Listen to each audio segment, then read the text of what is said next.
Teens and tech, is it a plague or just parental reality? And screen time limits? Plus, did Facebook really get kids to swipe their parents' credit cards? We'll find out. This is Future Forward. I'm Gene DeRose. I'm Steve Rosenbaum, and we are ready to launch. Gene, I'm not going to lie. When I stacked this show up, I was like, this is red meat for Gene. Like, I literally was like, I'm feeding Gene red meat that he can chew on with great glee, because I know that, like, you're on all sides of this issue. Yeah, and really going back to Jupiter, which did digital kids and kind of pioneered some of this, both research and talking to companies like Disney and Nickelodeon and, Children's Television Workshop way back when. And then, like everyone else, focus group of one being a parent of kids. There's a lot to talk about. And I think it's not just about generations. It's about the track each generation has taken, right? You and I are like, I Love Lucy to Facebook. My daughters are iChat to Snapchat, and my son is Teletubbies to Minecraft. So let's just dive right in. So this Ars Technica has this terrific piece in which they basically ask the question, good, bad, or neutral. By the way, not a very strong headline. Like, they're basically, the subtext is them going, I don't know, but I think it's really easy to take the negative side of the. It's like, tech is bad. We're going to limit screen time. We don't want our kids in. Isn't it what our parents said about television? Right? We're going to limit your TV time. Yeah, I think there are variables kind of like crazy. Even the difference between boys and girls, tweens and teens and toddlers, and then it has very much to do with compared to what, right? There's the hand wringers that say it ruins our minds, but if you compare it to TV or other things, I don't know. It's all in how you execute as a parent, and some of the articles did have that point, really. All right, so to me the creepy canary in a coal mine is all of the West Coast San Francisco parents who don't let their kids use tech, who work in tech companies and don't, it's like the people who worked in at cigarette companies back in the day and didn't smoke because they knew, so, the one that kind of looms over the whole story is Jobs, right? Jobs famously didn't let his kids use tech. And I think Zuckerberg as well, right?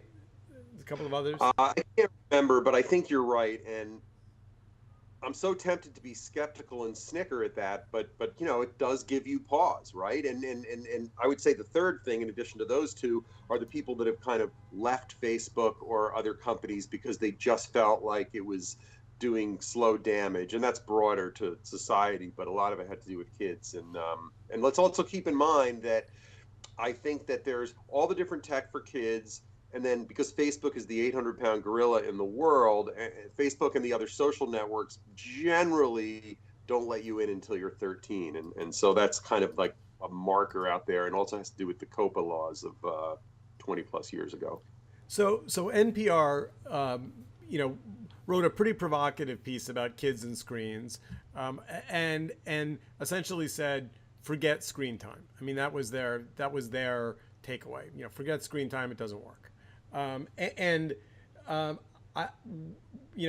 What was funny about the piece was the graphic with the teenage kid, the preteen, and then the little toddler holding the iPhone. And, I have a lot of friends, who have, toddler age kids and, say that their 2-year-old and their 3-year-old literally is like iPhone pointing and saying, they want it. I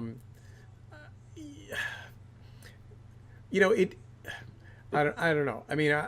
It's also, just to be fair, it's really easy to be judgmental of other people's parenting, right? Yeah, and you got to decide again what it is that you're managing in general. And a lot of these articles and our sources for today do kind of flow into each other. So, I think it's going to be a little bit of a bob and weave depending on, whether we're focusing on a point or not. But what we'll return to again is the difference between, you know, hands-on and hands-off. Do you engage with your kids? Do you go online with them? Do you talk with them a lot? I think there's one of the big rules here is it's different depending on the kids and the parents, A, and B, you have to acknowledge a certain number of things as they hit the teenage is pointless. And by pointless, I don't mean giving everything up, but they're going to want to do things alone. They're going to want to, you know, you have to find a place to teach them and then trust them.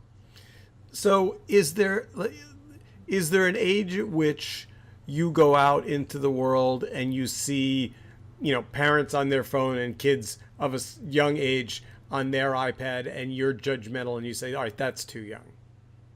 Well, the answer is yes, because I can't resist that impulse. And I would say I or someone else is only half right there because we don't know the situation, and I'd be betraying what I just said if I didn't understand it that way. But I do think people, there's a couple of the articles point to not wanting digital to be a substitute for babysitting, for just getting your own time. It shouldn't be that. It should be based on your kids, right? And so I think that if you're doing that every hour of the day when you have a phone call or something, just throw your kid over to the screen, it's terrible, right? So I think there's bad manners and bad situations, but you know, it's not all bad compared to things like reading a book, depending on what it is they're due. I distinguish between my son playing, you know, looking at brain pop educational videos, YouTube game videos, and playing Minecraft, right? Those are three different things. So there was a TED talk, actually not that long ago. I think it may have been last year, and I'm going to put it on the screen for those of you who are watching rather than listening. It was about young children and the use of video, partly as a babysitter, partly as entertainment. But it was, I mean, the writer was James Brindle, and if you haven't seen it, we'll put the link in the pod. It was unbelievably chilling. It was unbelievably chilling, and it was chilling not because kids were watching YouTube at scale, shockingly, although that was chilling in its own right. It was chilling because of the creepy, manipulative nature of how people were using YouTube, essentially to screw with kids, to mess with kids. And it started with this Kinder Egg opening videos, which, you know, my kids are older, so I didn't live through this chapter of YouTube. But as it kind of unraveled, the videos became really dark, really manipulative and dark and creepy and scary, and kids were watching them, you know, almost nonstop. Yeah, well, kids get to that stuff. Yeah, and in fact, you know what Brindle talked about, and the thing that made you know, it's an 18-minute talk, so I'm not going to be able to summarize it, but he put up on the screen this collection of TED Talk of kids videos on YouTube that were so dark-hearted and violent, and they looked like you know, to be honest, I felt a little bit that way as a parent, you know, watching SpongeBob SquarePants. Like, I knew there was messaging that I didn't understand, but I kind of hoped it was like, I didn't exactly understand what it was saying to my kids, but I mostly trusted Nickelodeon to not make it too evil. Well, no, I think it's a good point you're making, because it's also the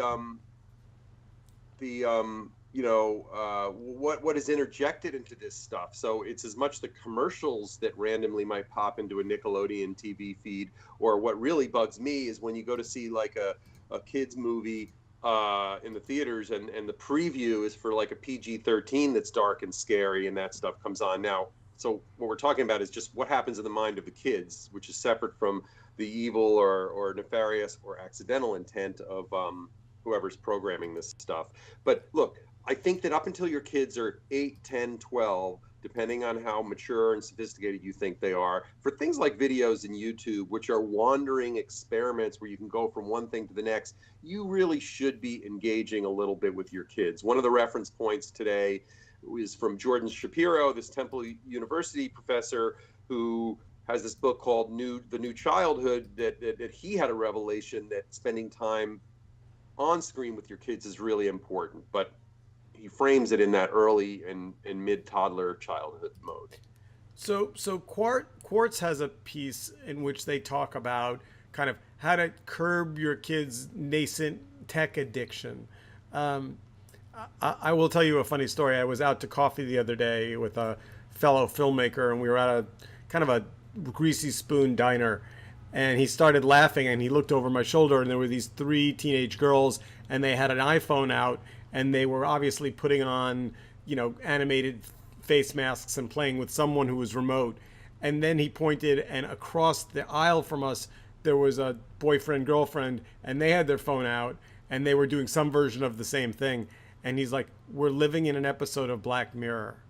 Yeah, well, it's true. It's true. Black Mirror is not science fiction or futurist anymore. It's around the corner. So when you saw the Quartz piece, I mean, did you buy this idea that like you could limit a kid's tech addiction, that there were actually things parents could do? Yeah, but I didn't like the overall tone of that article. It felt a little bit too hand-wringy, and I just would prefer, I think there's just both sides to it. I think that you have to keep an eye on it, and maybe you need to go cold turkey with your kids sometimes just to prove a point. But, what that article didn't do a good job about, and I think is very difficult, is finding what kind of addiction really is. Like, how much is it? Just it's just a quantitative number, or is it that your kids, as sometimes happens with mine, can get really cranky and upset when that stuff is yanked from them, and then it's probably an addiction because it's like affecting their behavior when they're not online or on screen. So let's dig into Fortnite, right? Because Fortnite is the one that parents are struggling with at the moment, and I think it definitely is complicated because it is, among other things, incredibly violent, right? I mean, Fortnite is not a walk in the park. Fortnite is right. not. Before we dive too deep in, it's, and I haven't spent enough time on it, but from people I've talked to, you're exactly right. But it is not a pure shoot 'em up game with insane amounts of blood and violence. It's kind of like the Star Wars version, where people are getting killed and taken out, but there's blood. It's important distinction, but it is still, think of it as a lot like the Mockingjay movies and books. I'm going to push back on that because in preparing for this podcast, I spent half an hour watching Fortnite videos, and they were pretty damn violent. I got to tell you, I mean they were, the number one organizing principle, as best as I could tell, seemed to be guns in every scene. Look, I will concede that you're right. It's true, and some of it is how you get into a state of normalizing this stuff. And I agree that guns and death make me uncomfortable. Period. It also has to do with the level of visceral violence versus sort of specific violence. My kids were so freaked out by Monsters, Inc. when they were 5 and 6 years old because it was the loudest, most cacophonous, crazy movie. And sometimes that and the music is as violent as anything in a visceral sense. But I will concede to you that it ain't Checkers. So Sydney Morning Herald has a kind of a counterintuitive, positive Fortnite story written by a author who says essentially, Fortnite has taught my children positive life skills. Again, I'm now crossing the line into being judgmental, but I just have a little trouble making. I mean, it's well, Look, I think that the issue is it's another and thing. There is no doubt. I would really try to prevail on you to see the communication and the sharing, and this is time spent with your friends or with other people. You're learning to key, type, do other things. One and two, there's a kind of programming and narrative and storytelling and creative element that doesn't change the other end of, is there so much violence in it that it starts to normalize or give you pictures of violence. But there's a fair amount of research, up to even 2018, finding little evidence to support the fact that violent games prime users for real life, violence. But again, that's a matter of definitions. Are we talking serial killers, or, and in the backdrop of 50 years of, toxic masculinity that is being revisited, it's like what you said earlier. Are there other factors and other things in life that are a problem? So, We're not part of the equation. let's jump over to CES now for a moment, because there was some interesting parenting tech that came out of CES that didn't get much coverage. Well, I mean, define interesting. There was parenting tech that came out of CES, and I guess if I had a small child today, I would use one of these kind of, make sure my kid is breathing devices. I think I probably, you know, so did you see there was a great picture of the Nanit breathing wear article? I decided to headline this section IOST, Internet of Scary Things, because may just be the branding or the imagery that they use, but that looks like, I showed it to my 10-year-old son, and we were like joking with each other that, like, you can't even, is the baby even real in that picture? It looks like an updated version of the pod that Jor-El sent Superman to Earth in. It's just, and honestly, there's another picture of a crib with a baby monitor that's so purple and dark, and I don't agree with how they're positioned or marketed or photographed, but these are really, I do think these are valuable tools and resources. So it's not a bad thing. So does that? I mean, is that, I haven't been in a while. Is, if you go to like Best Buy, is there a whole, families with small children section? Probably. Not well, but not really. And if you've ever tried to research like the latest computer or modem or whatever, and then going into even the best of the Best Buys and realize they don't have it, or they're trying to sell you something that's 2 years old, you realize that the sophisticate, the stuff, it doesn't translate or get picked up or get managed. It has so much to do with what they're trying to sell inventory wise, that those experiences in stores are nothing like you would see. Whether online shopping is a different equation, but a lot of these things should be seen and touched. So maybe the sort of bye bye baby stores are where we see some of that stuff. But these parental tools, and I mean parenting tech for babies, is pretty cool. And I find it analogous to, like, I don't care much about the Apple Watch until it starts being really good at heart rate monitor and things like that. Because what's bad tech? Thermometers of the last 20 years. Those electronic ones that never seem to work. Like, I can't wait for those to get good, that I could reliably use it based on my watch, or I'm going back to Mercury. So essentially, what we're saying, if to sum up these last two segments, is that we think that how tech affects teens is a jump ball. We really don't know the answer. We're probably not going to be judgmental of our fellow parents because life's too short. But when it comes to CES and baby tech and monitors and breastfeeding tech, all that stuff, that we're pretty much thumbs up on. We think that makes parenting better. Yeah, it's, again, we talked about aspect of nickel and dime aspect of little small tools. I think that there's not a blow you out of the water app or technology out of the baby and parenting tech, but there's a lot of good stuff there. And I would just so we don't leave it completely, I don't think enough has been said about the benefits to your development not the danger, aggression, violence thing with video games and tech in general. I mean, there's no doubt about it that some of the most brilliant millionaires, YouTube stars, everything else, people that are coders, come from a backdrop of being nearly addicted video game users or users, and there's something to be said for that too. So before we move past CES, we do have to just say out loud the award for the most unnecessary gadget, most certainly was reported by Fatherly and goes to this Bluetooth diaper checking device that alerts you when your baby's diaper is dirty. Madness. That is complete madness, and I would even argue that the UX of some of the breastfeeding tech looks pretty darn scary and not thought through. It's been a while since I remember this, so maybe things have changed. But my memory was that my nose was a really effective indicator of dirty diapers.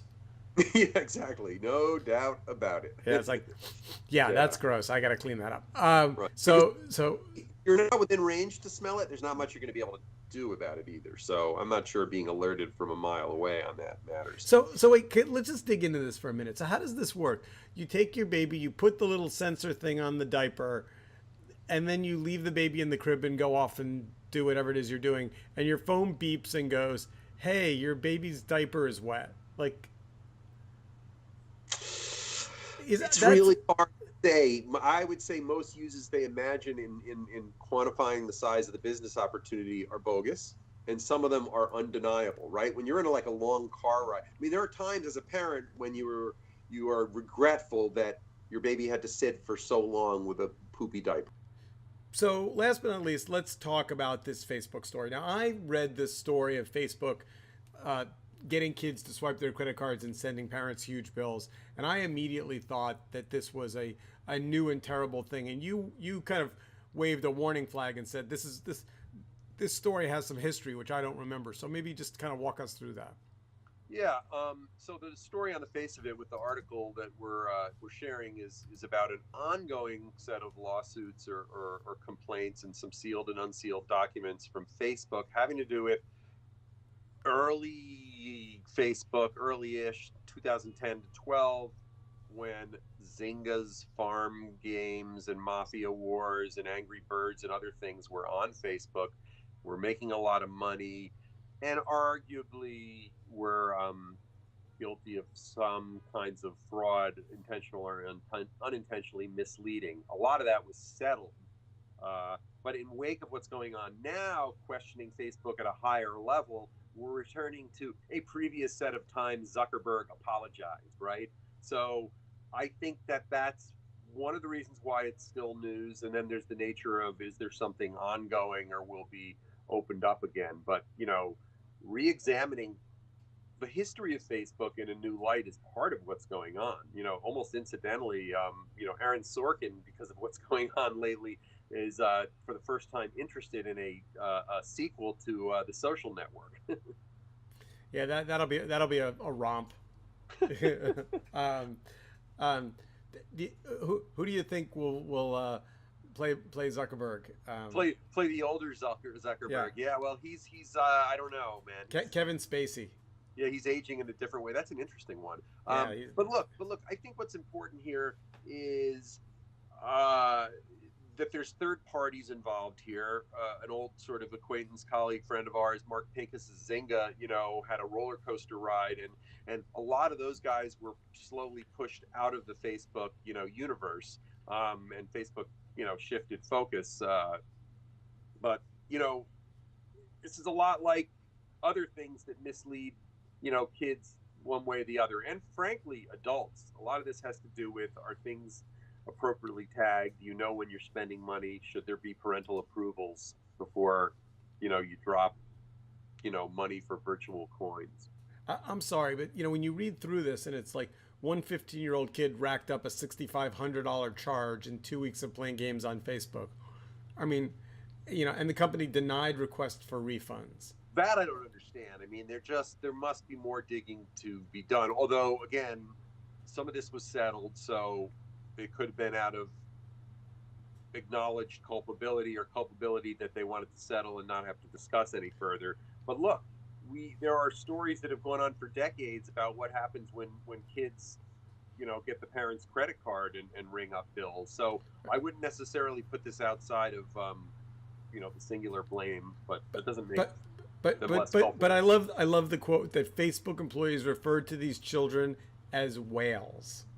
Unbelievable. Wales being the one big person that gets overcharged and makes it all worthwhile for Yeah, the I mean it's a phrase that comes from the casino industry. it's a shystery thing. It is It is not. Yeah, it's look, it's uh, there's no doubt about it that this is all part of the very ugly story of Facebook but not being out of control from how in terms of how it operates and but not but having. but but I guess to me, as a guy who's run some tech companies, it would be so unbelievably simple to put a warning flag on anything that goes over. What would be the number you'd think a kid probably needs someone to look at the account? $300, Yeah, right? yeah. So the fact that they literally would let it go to 6,500 and then not do refunds. I mean, I'm sorry. It's a weird thing. We don't know enough details there of like, are you doing it under the parent's account if you don't even know it's kids? It's really hard. And look, there's culpability with parents that let that kind of stuff happen too. And so again, it's so hard to make gross generalizations, but it's not insignificant. It's just part. I guess I'm just not having any trouble making gross generalizations. No, no. Look, I guess what I mean is there are gross generalizations about how scary this is, but I don't think it's baby out with the bathwater in terms of this means kids shouldn't be online. Now, maybe it means Facebook is definitively out of control, whether they're intentional or unintentional at the highest levels for this. But so All it's a right, tough so one. all right, so last but not least, surprising one, kind of flew under radar, didn't get a lot of press. Disney is shutting down Babble. Um, you know, I thought Babble was a nice acquisition for them. There's a nice actor, Rufus Griscom, founder of Nerve, a Silicon Alley veteran going way back. Shifted over to a cool hip parent kind of community model. Look, great lifestyle match for the internet and for modern parenting. Not great match for Disney as a brand. And I think you get these issues where, as a startup guy, a few million users is pretty awesome and you can leverage it and transition. But to Disney, it's kind of chicken feed and doesn't, it just causes noise with their overall sort of more generic G-rated brand. And he was gone, right? He was long gone. Excuse me. Oh boy, both of us. All right, so Look at us. I think that means we're out of time. I'm coughing and sneezing. You're coughing and sneezing. Anyway, we will be back next week with another edition of Future Forward. Until Keep then, marching. keep marching on. Keep See you, marching. see you next week.